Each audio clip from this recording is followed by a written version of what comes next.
Ito mga ka-RSP, ang ating bansa ang isa sa mga top exporters pagdating sa coconut. Isa sa mga goal nito ay para sa sustainability at innovation ng produksyon ng niyog na pag-uusapan sa paparating na World Coconut Congress 2025. Kaya para po mas maunawaan natin kung ano ang mga makabagong plano para sa paglago ng coconut industry ng bansa, makakasama po natin ngayong umaga sina Sir Ray Pacheco Jr. ng Organic Solution Incorporation at si Sir Jun Lau Jr., ang Vice Chairman ng United Coconut Association of the Philippines. Good morning po. Good morning po. Welcome po sa Rise and Shine. Sir, can you tell us more on the initial plans at goals ng World Coconut Congress 2025? Yeah, basically, ang theme ngayon sa Ingles, future-proofing the coconut. Ang ibig sabihin lang nun is lagay sa magandang pundasyon, maging matibay yung industry sa mga dumarating na hamon katulad ng matinding pagbabago sa panahon, yung mga extreme weather conditions, yung pagbabago sa ekonomiya, siguro yung mga tariffs, and then as well as yung mga problema sa supply and production. So yun lang, dun pa tatalakayin yung mga bagay na yan. At the same time, ma-showcase yung mga bagong products, both sa mga business to business, pati na sa mga consumers, ano yung mga trends and innovations. Ayun. Sir Dean, paano po ba nabuo yung idea na sa pamamagitan ng WCC 2025, makakatulong po ito para sa coconut industry ng bansa? Tsaka ano po ba yung purpose nito, lalo na po sa coconut products? Well, yung coconut industry natin napakalawak. Yes. Meron siya mga produkto na babagay sa mga industriya, sa mga consumers, even sa mga medical field. Makikita natin dito sa Congress na to, lahat ng mga exhibition. Bukod doon, yung mga negosyante naman na dependent dito sa industriya na to, makikita nila yung latest.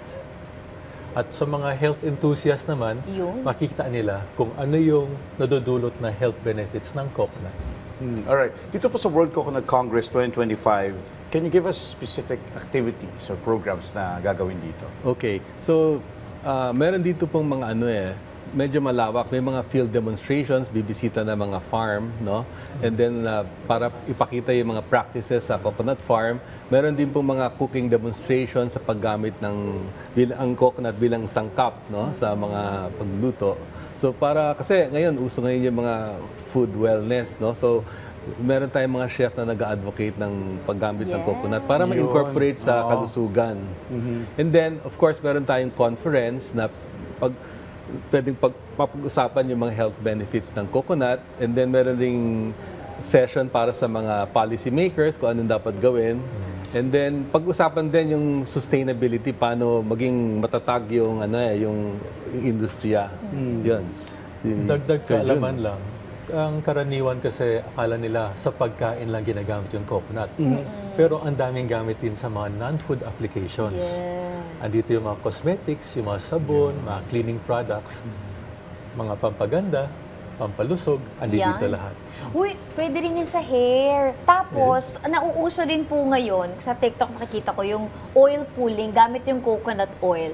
Para yung less bad breath na, gano'n. Kahit sa umaga, walang amoy, gano'n.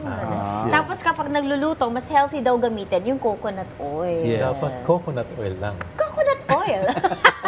Para suporta kasi tayo yung mataas na nag-e-export talaga ng coconut oil. So isa po sa mga signature event po dito, yung Sustainable Coconut Partnership. So ano po ba yung mga bansa na makakasama po dito?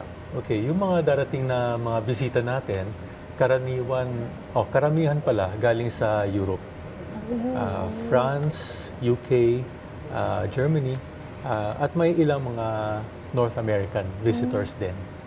Ang kanilang sadya naman is pakinggan yung Sustainable Coconut Partnership kasi fino-form pa lang siya para magkaroon ng maraming programa sa industriya para masustento natin yung industriya. Speaking of our industry po dito sa Pilipinas, dito po sa WCC 2025, may mga programs din po tayo dito para masuportahan naman yung ating mga lokal na coconut farmers. Yes, actually, parang nangyayari na yan kasi meron tayong CFIDP, yung Coconut Levy Funds na ngayon inilaan para sa mga coconut farmers and processors. No? So, yun, yung para ma-encourage sila mag-replant, no? Kasi ang kailangan ngayon, supply eh. So kailangan, kung meron kang maliit na lupa na may coconut or gusto yung palitan yung 100-year-old trees, yun ang ina-encourage. Tsaka may mga medical benefits rin yung mga coconut farmers dun sa programa. And mga trade shows para sa mga small enterprises, gusto mo meron kang, let's say, mag-launch ka ng cosmetic Ay, gusto line ko mo, meron yan, pwede ka sa trade show. Ito na Abroad, to. Baka ito na yung negosyo ng Oo, yan. Tapos Ito yun. Magne-negosyo Sigurado na pala meron. bigla. Sige po, Sir Dean, Sir Ray, please invite na lang po yung ating viewers. We'd like everybody to come and visit. Either nasa negosyo kayo o tinitingnan yung mga potential na hanap buhay o mga produktong pwedeng pasukan o gusto ninyong alamin yung mga latest sa mga health benefits ng coconut, dito nyo mapapakinggan. And then yun nga, pag pumunta kayo sa exhibit, kasi ang alam ko puno na yung conference. Punta kayo sa exhibit, marami dong mga consumer products, innovation, kung you're into wellness. Okay. Hindi kailangan negosyante ka, pwedeng ordinary kung ano yung mga trends. Kasi pwede mo, yun nga, katulad sabi mo, pwede mo ma-incorporate yan sa total wellness mo, from head to toe, coconut yan, inside out, coconut, no? Alright. Maraming salamat po at nakapanayam namin kayo dito sa Rise and Shine Pilipinas, Sir Reynaldo Pacheco Jr. and Sir Dean Lau Jr. Thank you po. Salamat. Thank you. Thank you. Thank you.